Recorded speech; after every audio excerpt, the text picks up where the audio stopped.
That's the interesting thing, right, about growth, is that when you're learning something new, when you're translating your world, this is really important. Get this right here. Here it is, ready?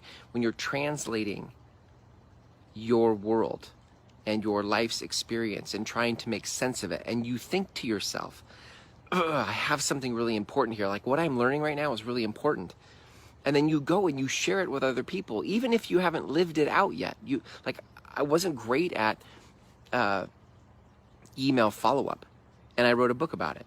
But I wrote a book about it to try to make sense of my world and what I was learning, what I was seeing. That's how I wrote the book. I didn't write the book because I was some, millionaire from email marketing.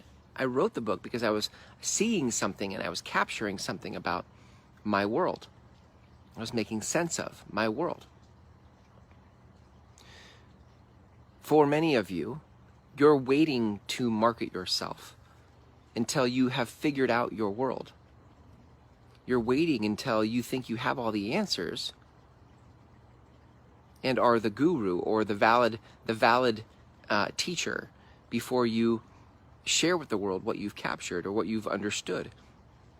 And while I get that, while I understand that, and while there's that makes sense in some context, what you miss in putting off this sharing of what life is teaching you, what you miss is the reps, the development of your voice.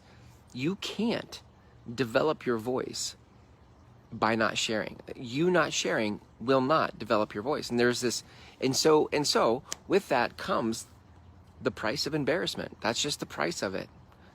The price of you finding your voice is the embarrassment in the short term of you sound naive, you sound unsure, and in this moment, that may be all you're present to is like, man, I just suck. Like this just doesn't sound good at all.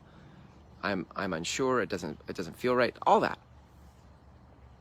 And I wrote that book 6 years ago. 6 years from now, you look back on the videos that you create now, the posts you make now, the sharing of truth that you're paying forward now, and you look back on that and you'll think, but do you see I was onto something?